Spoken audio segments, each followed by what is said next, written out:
नमस्कार। सुनिए कहानी दो बहनें, जिसके लेखक हैं प्रेमचंद जी।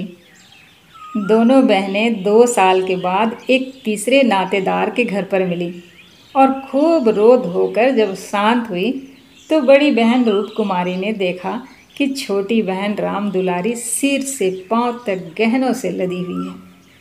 कुछ उसका रंग खुल गया है, स्वभाव में भी कुछ गरिमा आ गई है और बातचीत करने में ज़्यादा चतुर हो गई है। कीमती बनारसी साड़ी और बेलदार उनावी मखमल के जमपड़ ने उसके रूप को और भी चमका दिया। वही राम दुलारी जो लड़कपन में सिर के बाल खोले फूहड़ से इधर उधर खेला करती थी। अंतिम बार रूप कुमारी ने उसे उसके विवाह में देखा था, लगभग 2 साल पहले। तब भी उसकी शक्ल सूरत में कुछ ज़्यादा अंतर न हुआ था। लंबी तो हो गई थी, मगर थी उतनी ही दुबली, उतनी ही फूहड़, उतनी ही मंदबुद्धि, जरा जरा सी बात पर रूठने वाली। मगर आज तो कुछ हालत ही और थी, जैसे कली खिल गई हो। और यह रूप इसने छिपा कहाँ रखा था? नहीं, आँखों को धोखा हो रहा है। यह रूप नहीं, केवल आँखों को लुभाने की शक्ति है। रेशम और मखमल और सोने के बल पर वह रूपरेखा थोड़े ही बदल जाएगी, फिर भी आंखों में समाई जाती है। 50 स्त्रियां जमा हैं, मगर यह आकर्षण, यह जादू और किसी में नहीं है। कहीं आईना मिलता तो वह जरा अपनी सूरत भी देखती। घर से चलते समय उसने आईना देखा था। अपने रूप को चमकाने के लिए जितना सान चढ़ा सकती थी, उससे कुछ अधिक ही चढ़ाया था। लेकिन अब वह सूरत जैसे स्मृति से मिट गई है। उसकी धुंधली सी परछाई भर हृदय पट पर है। उसे फिर से देखने के लिए वह बेकरार हो रही है। वह अब तुलनात्मक दृष्टि से देखेगी। राम दुलारी में यह आकर्षण कहाँ से आया, इस रहस्य का पता लगाएगी। यूँ उसके पास मेकअप की सामग्रियों के साथ छोटा सा आईना भी है, लेकिन भीड़ भाड़ में वह आईना देखने या बनाव श्रृंगार की आदि नहीं है। ये औरतें दिल में ना जाने क्या समझे। मगर यहाँ कोई आईना तो होगा ही, ड्राइंग रूम में ज़रूर ही होगा। वह उठकर ड्राइंग रूम में गई और आदम का शीशे में अपनी सूरत देखी। वहाँ इस वक्त और कोई न था। मर्द बाहर सहन में थे, औरतें गाने बजाने में लगी हुई थी। उसने आलोचनात्मक दृष्टि से एक एक अंग को, अंगों के एक एक विन्यास को देखा। उसका अंग विन्यास, उसकी मुख छवि निष्कलंक है, मगर वह ताजगी, वह मादकता, वह माधुर्य नहीं है। हाँ, नहीं है। वह अपने को धोखे में नहीं डाल सकती। कारण क्या है? यही कि राम दुलारी आज खिली है, उसे खिले जमाना हो गया। लेकिन इस ख्याल से उसका चित्त शांत नहीं होता। वह राम दुलारी से हेठी बनकर नहीं रह सकती। ये पुरुष भी कितने गावदी होते हैं, किसी में भी सच्चे सौंदर्य की परख नहीं। इन्हें तो जवानी और चंचलता का हाव भाव चाहिए। आंखें रहकर भी अंधे बनते हैं। भला इन बातों का आपसे क्या संबंध? ये तो उम्र के तमाशे हैं। असली रूप तो वह है जो समय की परवाह ना करे। उसके कपड़ों में राम दुलारी को खड़ा कर दो, फिर देखो यह सारा जादू कहाँ उड़ जाता है, चुड़ैल सी नजर आए। मगर इन अंधों को कौन समझाए? मगर राम दुलारी के घर वाले तो इतने संपन्न थे। विवाह में जो जोड़े और गहने आए थे, वे तो बहुत ही निराशाजनक थे। खुशहाली का दूसरा कोई सामान भी न था। इसके ससुर एक रियासत के मुख्तार आम थे और दूल्हा कॉलेज में पढ़ता था। इस 2 साल में कहाँ से यह खून बरस गया? कौन जाने गहने कहीं से मांग लाई हो, कपड़े भी मांगे हो सकते हैं। कुछ औरतों को अपनी हैसियत बढ़ाकर दिखाने की लत होती है। तो वह स्वांग राम दुलारी को मुबारक रहे। मैं जैसी हूँ वैसी अच्छी हूँ। प्रदर्शन का यह रोग कितना बढ़ता जाता है। घर में रोटियों का ठिकाना नहीं है। मर्द 25-30 रुपए पर कलम घिस रहा है, लेकिन देवी जी घर से निकलेंगी तो इस तरह बन ठन कर मानो कहीं की राजकुमारी हैं। बिसातियों के और दर्जियों के तकाजे सहेगी, बजाज के सामने हाथ जोड़ेंगी, शौहर की घुड़कियाँ खाएंगी, रोएंगी रूठेंगी, मगर प्रदर्शन के उन्माद को नहीं रोकती। घर वाले भी सोचते होंगे कितनी छिछोरी तबीयत है इसकी, मगर यहाँ तो देवी जी ने बेहयाई पर कमर बांध ली है। कोई कितना ही हंसे, बेहया की बला दूर। उन्हें तो बस यही धुन सवार है कि जिधर से निकल जाएं, उधर लोग हृदय पर हाथ रख कर रह जाएं। राम दुलारी ने जरूर किसी के गहने और जेवर मांग लिए, बेशर्म जो है। उसके चेहरे पर आत्मसम्मान की लाली दौड़ गई। ना सही उसके पास जेवर और कपड़े, उसे किसी के सामने लज्जित तो नहीं होना पड़ता, किसी से मुंह तो नहीं चुराना पड़ता। 1-1 लाख के तो उसके 2 लड़के हैं। भगवान उन्हें चिरायु करे, वह इसी में खुश है। खुद अच्छा पहन लेने और अच्छा खा लेने से जीवन का उद्देश्य पूरा नहीं हो जाता। उसके घर वाले गरीब हैं, पर उनकी इज्जत तो है। किसी का गला तो नहीं दबाते, किसी का सांप तो नहीं लेते। इस तरह अपने मन को ढाढ़स देकर वह फिर बरामदे में आई तो राम दुलारी ने जैसे उसे दया की आंखों से देखकर कहा, जीजा जी की कुछ तरक्की वरक्की हुई कि नहीं बहन, या अभी तक वही 75 रुपए पर कलम घिस रहे हैं? रूप कुमारी की देह में आग सी लग गई। ओफ रे दिमाग, मानो इसका पति लाट ही तो है। अकड़ कर बोली, तरक्की क्यों नहीं हुई? अब 100 के ग्रेड में हैं। आजकल यह भी गनीमत है। नहीं अच्छे अच्छे एमए पासों को देखती हूँ कि कोई टके को नहीं पूछता। तेरा शौहर तो अब बीए में होगा। राम दुलारी ने नाक सिकोड़ कर कहा, उन्होंने तो पढ़ना छोड़ दिया बहन, पढ़कर औकात खराब करना था और क्या। एक कंपनी के एजेंट हो गए हैं, अब 250 रुपये माहवार पाते हैं, कमीशन ऊपर से 5 रुपये रोज़ सफ़र खर्च के भी मिलते हैं। यह समझ लो कि 500 का औसत पड़ जाता है। 150 माहवार तो उनका निज खर्च है बहन। ऊंचे ओहदे के लिए अच्छी हैसियत भी तो चाहिए। 350 बेदाग घर दे देते हैं, उसमें से 100 रुपये मुझे मिलते हैं।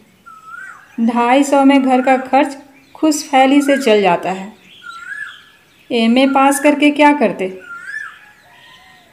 रूप कुमारी इस कथन को शेख चिल्ली की दास्तान से ज़्यादा महत्व नहीं देना चाहती, मगर राम दुलारी के लहजे में इतनी विश्वास भरी है कि वह अपनी निम्न चेतना में उससे प्रभावित हो रही है और उसके मुख पर पराजय की खिन्नता साफ झलक रही है। मगर यदि उसे बिल्कुल पागल नहीं हो जाना है तो इस ज्वाला को हृदय से निकाल देना पड़ेगा। जिरा करके अपने मन को विश्वास दिलाना पड़ेगा कि इसके काव्य में 1/4 से ज़्यादा सत्य नहीं है। 1/4 तक वह सह सकती है, इससे ज़्यादा उससे ना सहा जाएगा। इसके साथ ही उसके दिल में धड़कन भी है कि कहीं यह कथा सत्य निकली तो वह राम दुलारी को कैसे मुंह दिखाएगी। उसे भय है कि कहीं उसकी आंखों से आंसू ना निकल पड़े। कहाँ 75 और कहाँ 500। इतनी बड़ी रकम आत्मा की हत्या करके भी क्यों ना मिले, फिर भी रूप कुमारी के लिए असह्य है। आत्मा का मूल्य अधिक से अधिक 100 रुपये हो सकता है, 500 किसी हालत में भी नहीं। उसने परिहास के भाव से पूछा, जब एजेंटी में इतना वेतन और भत्ता मिलता है तो ये सारे कॉलेज बंद क्यों नहीं हो जाते? हजारों लड़के क्यों अपनी ज़िंदगी खराब करते हैं? राम दुलारी बहन के खिसियानेपन का आनंद उठाती हुई बोली, बहन तुम यहाँ भूल कर रही हो। एमए तो सभी पास हो सकते हैं, मगर एजेंटी बिरले ही किसी को आती है। यह तो ईश्वर की देन है। कोई जिंदगी भर पढ़ता रहे, मगर यह जरूरी नहीं कि वह अच्छा एजेंट भी हो जाए। रुपए पैदा करना दूसरी बात है, आलिम फाजिल हो जाना दूसरी बात। अपने माल की श्रेष्ठता का विश्वास पैदा कर देना, दिल में यह जमा देना कि इससे सस्ता और टिकाऊ माल बाजार में मिल ही नहीं सकता, आसान काम नहीं है। एक से एक घाघों से उनका साबका पड़ता है। बड़े बड़े राजाओं और रईसों का मत फेरना पड़ता है, तब जाके कहीं माल बिकता है। मामूली आदमी तो राजाओं और नवाबों के सामने ही ना जा सके, पहुँच ही ना हो, और किसी तरह पहुँच भी जाएं तो जबान न खुले। पहले पहल तो इन्हें भी झिझक होती थी, मगर अब तो इस सागर के मगर हैं। अगले साल तरक्की होने वाली है। रूप कुमारी की धमनियों में रक्त की गति जैसे बंद हुई जा रही है। निर्दयी आकाश गिर क्यों नहीं पड़ता? पाषाण हृदय धरती फट क्यों नहीं जाती? यह कहाँ का न्याय है कि रूप कुमारी जो रूपवती है, तमीज़दार है, सुघड़ है, पति पर जान देती है, बच्चों को प्राणों से ज़्यादा चाहती है, थोड़े में गृहस्थी को इतने अच्छे ढंग से चलाती है, उसकी तो यह दुर्गति और यह घमंडिन बदतमीज विलासिनी चंचल मुंहफट छोकरी जो अभी तक सिर खोले घुमा करती थी, रानी बन जाए। मगर उसे अब भी कुछ आशा बाकी थी। शायद आगे चलकर उसके चित्त की शांति का कोई मार्ग निकल आए। उसी परिहास के स्वर में बोली, तब तो शायद 1000 मिलने लगे। 1000 तो नहीं, पर 600 में संदेह नहीं। कोई आंखों का अंधा मालिक फंस गया होगा। व्यापारी आंखों के अंधे नहीं होते दीदी, उनकी आंखें हमारी तुम्हारी आंखों से कहीं तेज होती है। जब तुम उन्हें 6000 कमा कर दो, तब कहीं 600 मिले। जो सारी दुनिया को चराए, उसे कौन बेवकूफ़ बनाएगा? परिहास से काम न चलते देखकर रूप कुमारी ने अपमान का अस्त्र निकाला। मैं तो इसे बहुत अच्छा पेशा नहीं समझती। सारे दिन झूठ के तुमार बांधो, यह तो ठग विद्या है। राम दुलारी जोर से हंसी। बहन पर उसने पूरी विजय पाई थी।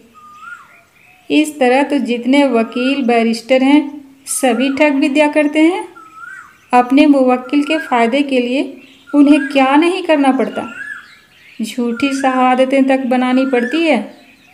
मगर उन्हीं वकीलों और बैरिस्टरों को हम अपना लीडर कहते हैं, उन्हें अपनी कौमी सभाओं का प्रधान बनाते हैं, उनकी गाड़ियाँ खींचते हैं, उन पर फूलों और असरफियों की वर्षा करते हैं, उनके नाम से सड़कें, प्रतिमाएं और संस्थाएं बनाते हैं।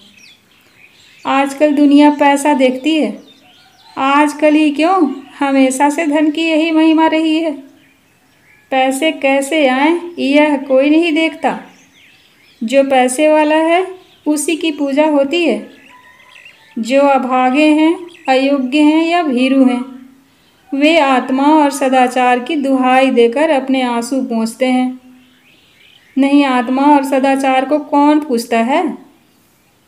रूप कुमारी खामोश हो गई। अब उसे यह सत्य उसकी सारी वेदनाओं के साथ स्वीकार करना पड़ेगा कि राम दुलारी सबसे ज़्यादा भाग्यवान है। इससे अब त्राण नहीं। परिहास या अनादर से वह अपनी तंगदिली का प्रमाण देने के सिवा और क्या पाएगी? उसे किसी बहाने से राम दुलारी के घर जाकर असलियत की छानबीन करनी पड़ेगी। अगर राम दुलारी वास्तव में लक्ष्मी का वरदान पा गई है, तो रूप कुमारी अपनी किस्मत ठोक कर बैठी रहेगी। समझ लेगी कि दुनिया में कहीं न्याय नहीं है, कहीं ईमानदारी की पूछ नहीं है। मगर क्या सचमुच उसे इस विचार से संतोष होगा? यहाँ कौन ईमानदार है? वही जिसे बेईमानी करने का अवसर नहीं है और न इतनी बुद्धि या मनोबल है कि वह अवसर पैदा कर ले। उसके पति 75 रुपये पाते हैं, पर क्या 10-20 रुपये और ऊपर से मिल जाएं तो वह खुश होकर न ले लेंगे। उनकी ईमानदारी और सत्यवादिता उसी समय तक है जब तक अवसर नहीं मिलता। जिस दिन मौका मिला सारी सत्यवादिता धरी रह जाएगी। और क्या रूप कुमारी में इतना नैतिक बल है कि वह अपने पति को हराम का माल हजम करने से रोक दे? रोकना तो दूर की बात है, वह प्रसन्न होगी, शायद पतिदेव की पीठ ठोकेगी। अभी उनके दफ्तर से आने के समय वह मन मारे बैठी रहती है, तब वह द्वार पर खड़ी होकर उनकी बाट जोहेगी और ज्यों ही वह घर में आएंगे उनकी जेबों की तलाशी लेगी। आंगन में गाना बजाना हो रहा था। राम दुलारी उमंग के साथ गा रही थी और रूप कुमारी वहीं बरामदे में उदास बैठी हुई थी। न जाने क्यों उसके सिर में दर्द होने लगा था। कोई गाए कोई नाचे, उससे प्रयोजन नहीं। वह तो अभागिन है, रोने के लिए ही पैदा की गई है। 9 बजे रात को मेहमान रुखसत होने लगे। रूप कुमारी भी उठी, एक्का मंगवाने जा रही थी कि राम दुलारी ने कहा, एक्का मंगवा कर क्या करोगी बहन? मुझे लेने के लिए कार आती होगी। चलो 2-4 दिन मेरे यहाँ रहो, फिर चली जाना। मैं जीजा जी को कहला भेजूंगी, तुम्हारा इंतज़ार ना करें। रूप कुमारी का यह अंतिम अस्त्र भी बेकार हो गया। राम दुलारी के घर जाकर हाल चाल की टोल लेने की इच्छा अब गायब हो गई। वह अब अपने घर जाएगी और मुंह ढांपकर पड़ी रहेगी। इन फटे हालों में क्यों किसी के घर जाए? बोली, नहीं, अभी तो मुझे फुर्सत नहीं है, बच्चे घबरा रहे होंगे, फिर कभी आऊँगी। क्या रात भर भी ना ठहरोगी? नहीं। अच्छा बताओ कब आओगी, मैं सवारी भेज दूँगी। मैं खुद कहला भेजूँगी। तुम्हें याद ना रहेगी, साल भर हो गया, भूल कर भी याद ना किया। मैं इसी इंतज़ार में थी कि दीदी बुलावे तो चलूँ।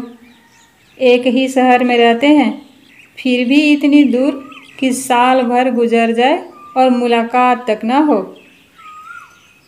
रूप कुमारी इसके सिवा और क्या कहे कि घर के कामों से छुट्टी नहीं मिलती। कई बार उसने इरादा किया कि दुलारी को बुलावे, मगर अवसर ही ना मिला।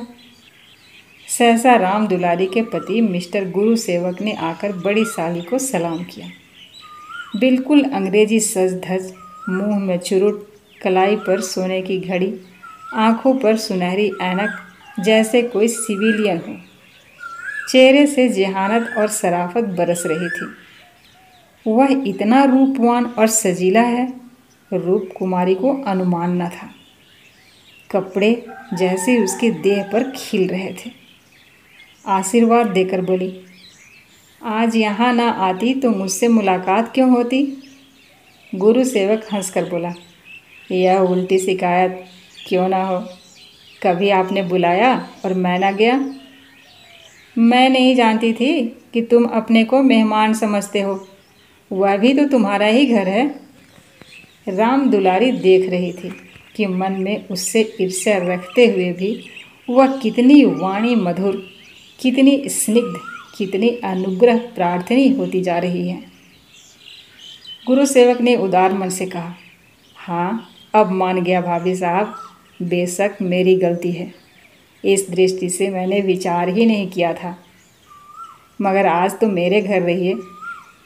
नहीं, आज बिल्कुल अवकाश नहीं है, फिर कभी आऊँगी, लड़के घबरा रहे होंगे। राम दुलारी बोली, मैं कितना कह के हार गई, मानती ही नहीं। दोनों बहनें कार की पिछली सीट पर बैठीं। गुरु सेवक ड्राइव करता हुआ चला। जरा देर में उसका मकान आ गया। राम दुलारी ने फिर बहन से उतरने के लिए आग्रह किया, पर वह ना मानी। लड़के घबरा रहे होंगे। आखिर राम दुलारी उससे गले मिलकर अंदर चली गई। गुरु सेवक ने कार बढ़ाई। रूप कुमारी ने उड़ती हुई निगाह से राम दुलारी का मकान देखा और वह ठोस सत्य एक सलाका की भांति उसके कलेजे में चुभ गया। कुछ दूर जाकर गुरु सेवक बोला, भाभी, मैंने तो अपने लिए अच्छा रास्ता निकाल लिया। अगर 2-4 साल इसी तरह काम करता रहा तो आदमी बन जाऊंगा। रूप कुमारी ने सहानुभूति के साथ कहा, राम दुलारी ने मुझसे बताया था, भगवान करे जहाँ रहो खुश रहो, मगर ज़रा हाथ पैर संभाल के रहना। मैं मालिक की आंख बचाकर 1 पैसा भी लेना पाप समझता हूँ भाभी। दौलत का मज़ा तो तभी है कि ईमान सलामत रहे। ईमान खोकर पैसे मिले तो क्या। मैं ऐसी दौलत को त्याज्य समझता हूँ। और आँख किसकी बचाऊँ? सब सियाह सफ़ेद तो मेरे हाथ में है। मालिक तो रहा नहीं, केवल उसकी बेवा है। उसने सब कुछ मेरे हाथ में छोड़ रखा है। मैंने उसका कारोबार संभाल न लिया होता तो सब कुछ चौपट हो जाता। मेरे सामने तो मालिक सिर्फ 3 महीने जिंदा रहे, मगर आदमी को परखना खूब जानते थे। मुझे 100 रुपये पर रखा और 1 महीने में 200 रुपये कर दिया। आप लोगों की दुआ से पहले ही महीने में मैंने 12,000 का काम दिया। क्या काम करना पड़ता है? रूप कुमारी ने बिना किसी उद्देश्य के पूछा। वही मशीनों की एजेंटी, तरह तरह की मशीनें मंगाना और बेचना, ठंडा जवाब था। रूप कुमारी का मनहूस घर आ गया। द्वार पर एक लालटेन टिमटिमा रही थी। उसके पति उमानाथ द्वार पर टहल रहे थे, मगर रूप कुमारी ने गुरु सेवक से उतरने के लिए आग्रह नहीं किया। एक बार शिष्टाचार के नाते कहा जरूर, पर जोर नहीं दिया। और उमानाथ तो गुरु सेवक से मुखातिब भी न हुए। रूप कुमारी को वह घर अब कब्रिस्तान सा लग रहा था, जैसे फूटा हुआ भाग्य हो। न कहीं फर्श, न फर्नीचर, न गमले, 2-4 टूटी टाटी तिपाइयाँ, एक लंगड़ी मेज, 4-5 पुरानी पुरानी खाटें। यही उस घर की बिसात थी। आज सुबह तक रूप कुमारी इसी घर में खुश थी, लेकिन अब यह घर उसे काटे खा रहा है। लड़के अम्मा अम्मा करके दौड़े, मगर उसने दोनों को झिड़क दिया। उसके सिर में दर्द है, वह किसी से न बोलेगी, कोई उसे न छेड़े। अभी घर में खाना नहीं पका, पकाता कौन? लड़कों ने तो दूध पी लिया है, किंतु उमानाथ ने कुछ नहीं खाया। इसी इंतजार में थे कि रूप कुमारी आए तो पकाए, पर रूप कुमारी के सिर में दर्द है, मजबूर होकर बाजार से पूरियां लानी पड़ेंगी। रूप कुमारी ने तिरस्कार के स्वर में कहा, तुम अब तक मेरा इंतजार क्यों करते रहे? मैंने तो खाना पकाने की नौकरी नहीं लिखाई है, और जो रात को वहीं रह जाती तो? आखिर तुम कोई महाराजिन क्यों नहीं रख लेते? क्या जिंदगी भर मुझी को पीसते रहोगे? उमानाथ ने उसकी तरफ आहत विस्मय की आंखों से देखा। उसके बिगड़ने का कोई कारण उनकी समझ में न आया। रूप कुमारी से उन्होंने हमेशा निरापद सहयोग पाया है। निरापद ही नहीं, सहानुभूतिपूर्ण भी। उन्होंने कई बार उससे महाराजिन रख लेने का प्रस्ताव खुद किया था, पर उसने बराबर यही जवाब दिया कि आखिर मैं बैठे बैठे क्या करूँगी? 4-5 रुपए का खर्च बढ़ाने से क्या फ़ायदा? यह पैसे तो बच्चों के मक्खन में खर्च होते हैं। और आज वह इतनी निर्ममता से उलाहना दे रही है, जैसे गुस्से में भरी हो। अपनी सफाई देते हुए बोले, महाराजिन रखने के लिए तो मैंने खुद तुमसे कई बार कहा, तो लाकर रख क्यों न दिया? मैं उसे निकाल देती तो कहते। हाँ, यह गलती हुई। तुमने कभी सच्चे दिल से नहीं कहा। रूप कुमारी ने और भी प्रचंड होकर कहा, तुमने केवल मेरा मन रखने के लिए कहा। मैं ऐसी भोली नहीं हूँ कि तुम्हारे मन का रहस्य ना समझूं। तुम्हारे दिल में कभी मेरे आराम का विचार आया ही नहीं। तुम तो खुश थे कि अच्छी लौंडी मिल गई है, एक रोटी खाती है और चुपचाप पड़ी रहती है।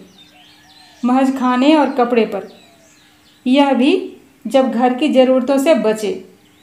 75 रुपल्लियाँ लाकर मेरे हाथ पर रख देते हो और सारी दुनिया का खर्च मेरा दिल ही जानता है। मुझे कितनी कतर व्योत करनी पड़ती है, क्या पहनूं और क्या ओढ़ूं।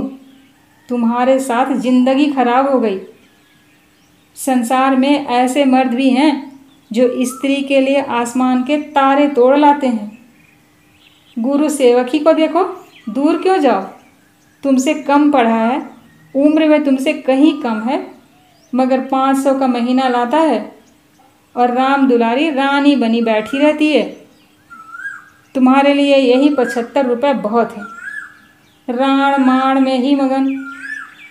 तुम नाहक मर्द हुए, तुम्हें तो औरत होना चाहिए था।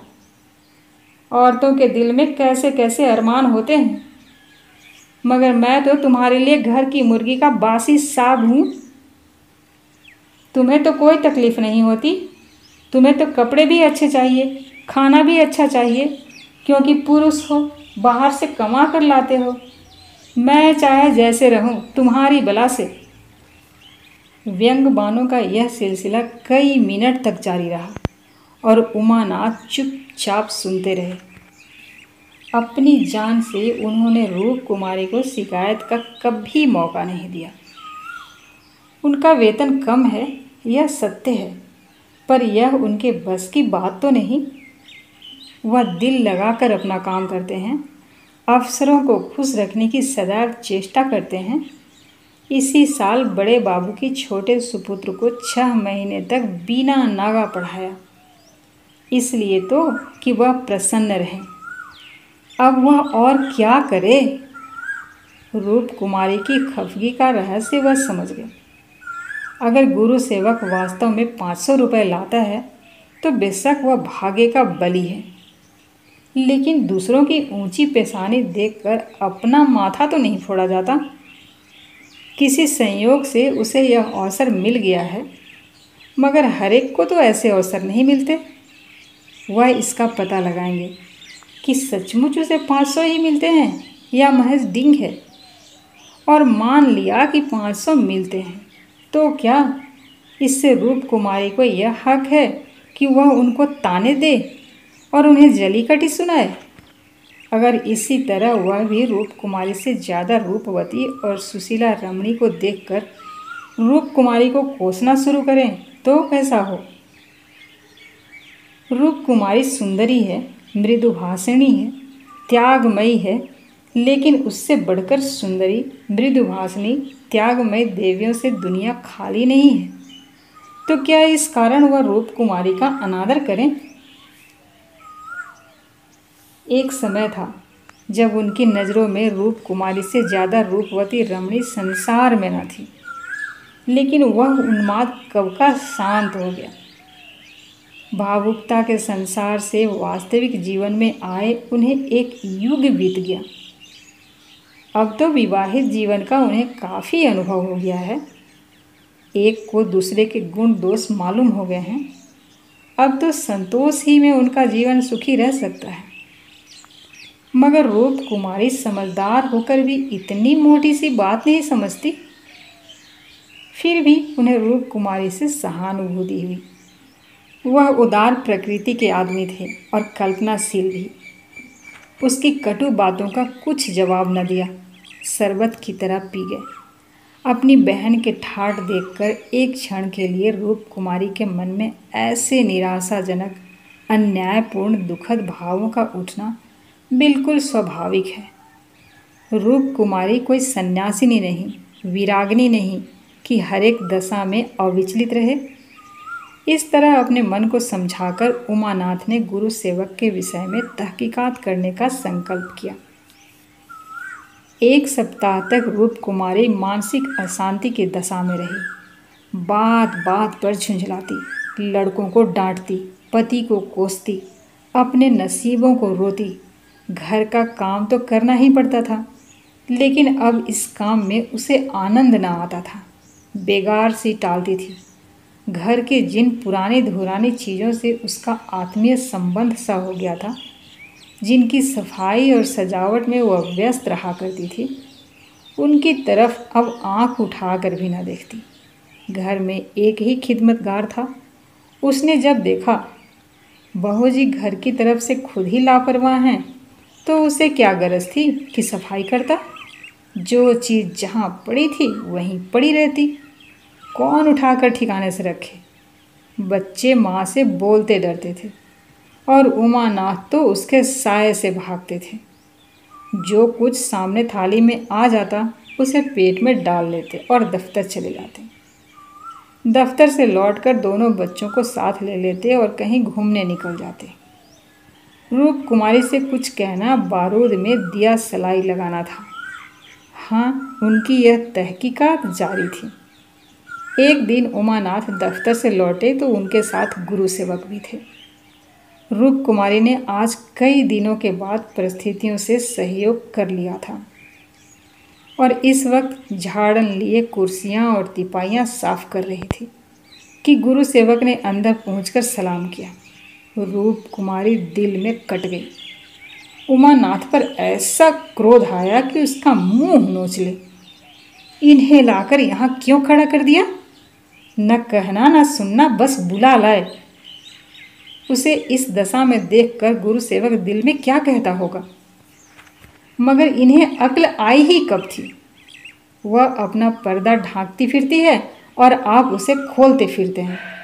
जरा भी लज्जा नहीं, जैसे बेहयाई का बाना पहन लिया है। बरबस उसका अपमान करते हैं।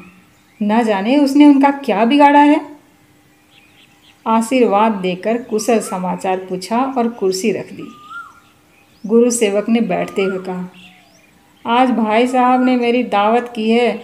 मैं उनकी दावत पर तो ना आता, लेकिन जब उन्होंने कहा तुम्हारी भाभी का कड़ा तकाजा है, तब मुझे समय निकालना पड़ा था। रूप कुमारी ने बात बनाई।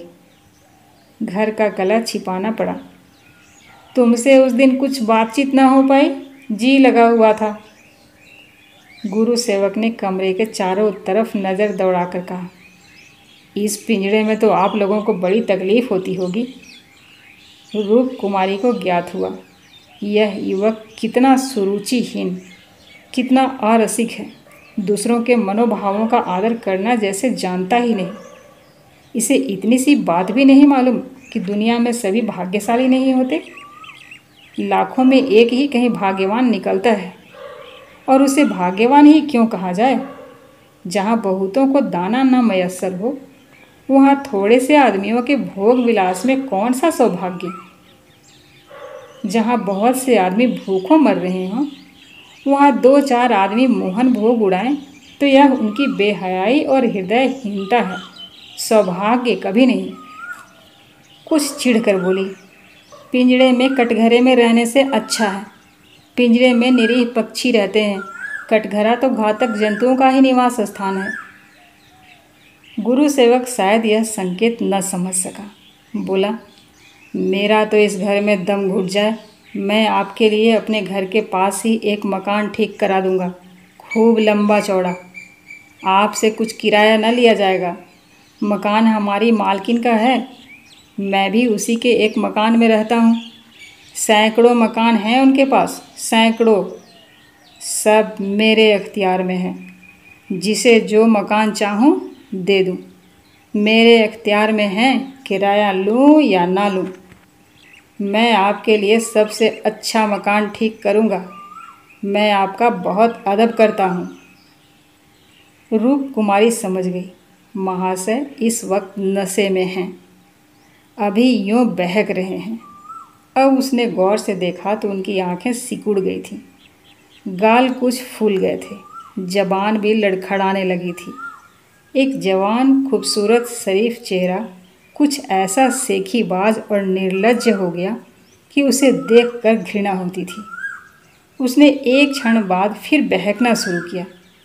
मैं आपका बहुत अदब करता हूँ। जी हाँ, आप मेरी बड़ी भाभी हैं। आपके लिए मेरी जान हाजिर है। आपके लिए एक मकान नहीं 100 मकान तैयार है। मैं मिसेज लोहिया का मुख्तार हूँ। सब कुछ मेरे हाथ में है, सब कुछ। मैं जो कुछ कहता हूँ वह आंखें बंद करके मंजूर कर लेती हैं। मुझे अपना बेटा समझती हैं। मैं उसकी सारी जायदाद का मालिक हूँ।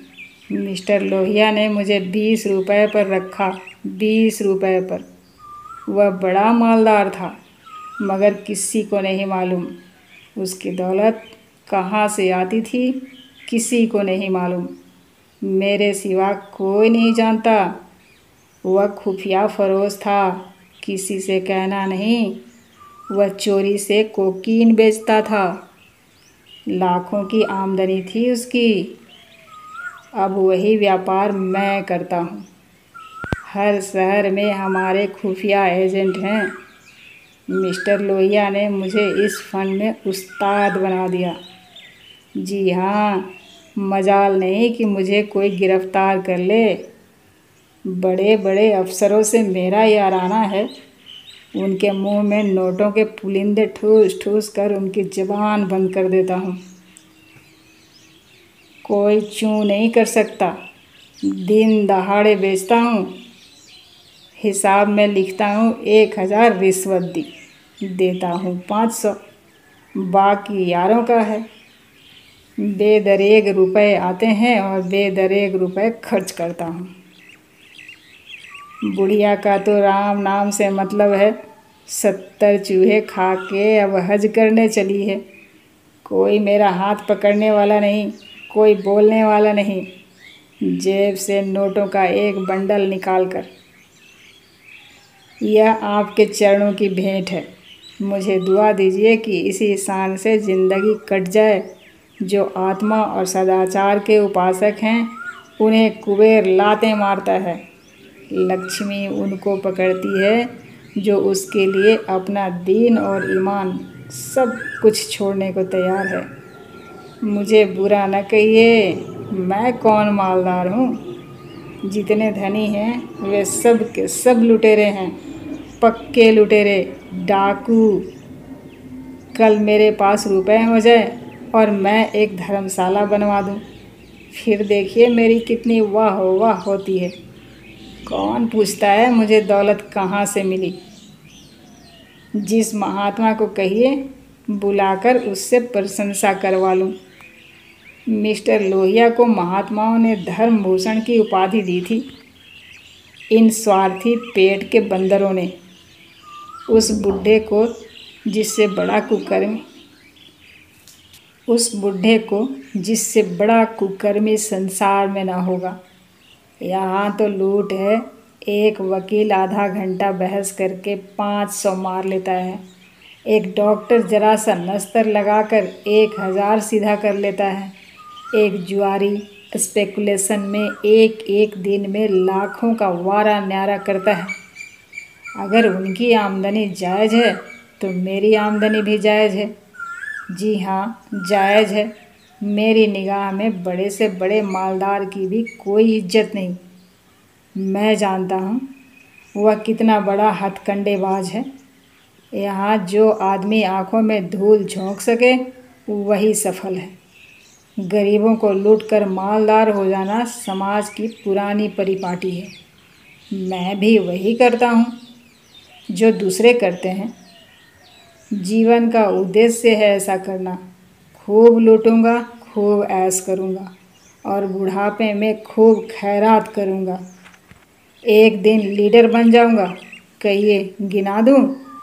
यहाँ कितने लोग जुआ खेल खाल कर करोड़पति हो गए, कितने औरतों का बाजार लगाकर करोड़पति हो गए। सहसा उमानाथ ने आकर कहा, मिस्टर गुरु सेवक क्या कर रहे हो? चलो चाय पी लो, ठंडी हो रही है। गुरु सेवक ऐसा हड़बड़ा उठा मानो अपने सचेत रहने का प्रमाण देना चाहता हो, मगर पांव लड़खड़ाए और जमीन पर गिर पड़ा। फिर संभल कर उठा और झूमता झूमता ठोकरें खाता बाहर निकल गया। रूप कुमारी ने आज़ादी की सांस ली। यहाँ बैठे बैठे उसे हौल दिल सा हो रहा था। कमरे की हवा जैसे कुछ भारी हो गई थी। जो प्रेरणाएं कई दिन से अच्छे अच्छे मनोहर रूप भरकर उसके मन में आ रही थी, आज उसे उनका असली विभत्स घिनौना रूप नजर आया। जिस त्याग, सादगी और साधुता के वातावरण में अब तक उसकी जिंदगी गुजरी थी, उसमें इस तरह के दांव पेच, छल कपट और पतित स्वार्थ का घुसना बिल्कुल ऐसा ही था जैसे किसी बाग में सांडों का एक झुंड घुस आए। इन दामों वह दुनिया की सारी दौलत और सारा ऐश खरीदने को भी तैयार ना हो सकती थी। नहीं, अब राम दुलारी के भाग्य से अपने भाग्य का बदला ना करेगी। वह अपने हाल में खुश है। राम दुलारी पर उसे दया आई, जो भोग विलास की धुन और अमीर कहलाने के मोह में अपनी आत्मा का सर्वनाश कर रही है। मगर वह बेचारी भी क्या करे, और गुरु सेवक का भी क्या दोष है। जिस समाज में दौलत पूजती है, जहाँ मनुष्य का मोल उसके बैंक अकाउंट और टीम टाम से आंका जाता है, जहाँ पग पग पर प्रलोभनों का जाल बिछा हुआ है और समाज की कुव्यवस्था आदमी में ईर्ष्या, द्वेष, अपहरण और नीचता के भावों को उकसाती है और उभारती रहती है, गुरु सेवक और राम दुलारी उस जाल में फंस जाएं, उस प्रवाह में बह जाएं तो कोई अचरज नहीं। उसी वक्त उमानाथ ने आकर कहा, गुरु सेवक यहाँ बैठा बैठा क्या बहक रहा था? मैंने तो उसे विदा कर दिया। जी डरता था कहीं पुलिस उसके पीछे न लगी हो, नहीं तो मैं भी गेहूं के साथ घुन की तरह पिस जाऊं। रूप कुमारी ने क्षमा प्रार्थी नेत्रों से उन्हें देखकर जवाब दिया, वही अपनी खुफिया फरोसी की डिंग मार रहा था। मुझे भी मिसेज लोहिया से मिलने को कह गया है। जी नहीं, आप अपनी क्लर्की कीजिए, इसी में हमारा कल्याण है। मगर क्लर्की में वह ऐश कहाँ? क्यों ना साल भर की छुट्टी लेकर जरा उस दुनिया की भी सैर कर ले। मुझे अब उस ऐश का मोह नहीं रहा। दिल से कहती हो? सच्चे दिल से। उमानाथ 1 मिनट तक चुप रहने के बाद फिर बोले, मैं आकर तुमसे यह वृतांत कहता तो तुम्हें विश्वास आता या नहीं? सच कहना। कभी नहीं। मैं तो कल्पना ही नहीं कर सकती कि अपने स्वार्थ के लिए कोई आदमी दुनिया को विष खिला सकता है। मुझे सारा हाल पुलिस के सब इंस्पेक्टर से मालूम हो गया था। मैंने उसे खूब शराब पिला दी थी कि नशे में बहकेगा जरूर और सब कुछ उगल देगा। ललचता तो तुम्हारा जी भी था। हाँ, ललचता तो था और अब भी ललच रहा है, मगर ऐश करने के लिए जिस हुनर की ज़रूरत है वह कहाँ से लाऊंगा? ईश्वर ना करे वह हुनर तुम में आए। मुझे तो उस बेचारे पर तरस आती है। मालूम नहीं खैरियत से घर पहुंच गया या नहीं। उसकी कार थी, कोई चिंता नहीं। रूप कुमारी एक क्षण जमीन की तरफ ताकती रही, फिर बोली, तुम मुझे दुलारी के घर पहुंचा दो। अभी शायद मैं उसकी कुछ मदद कर सकूं। जिस बाग की वह सैर कर रही है उसके चारों ओर निशाचर घात लगाए बैठे हैं। शायद मैं उसे बचा सकूं। उमानाथ ने देखा उसकी छवि कितनी दया पुलकित हो उठी है। यह थी प्रेमचंद की लिखी कहानी 2 बहनें। उम्मीद है कहानी आपको पसंद आई। अच्छा, तो हम चलते हैं और एक नई कहानी के साथ फिर मिलते हैं। धन्यवाद।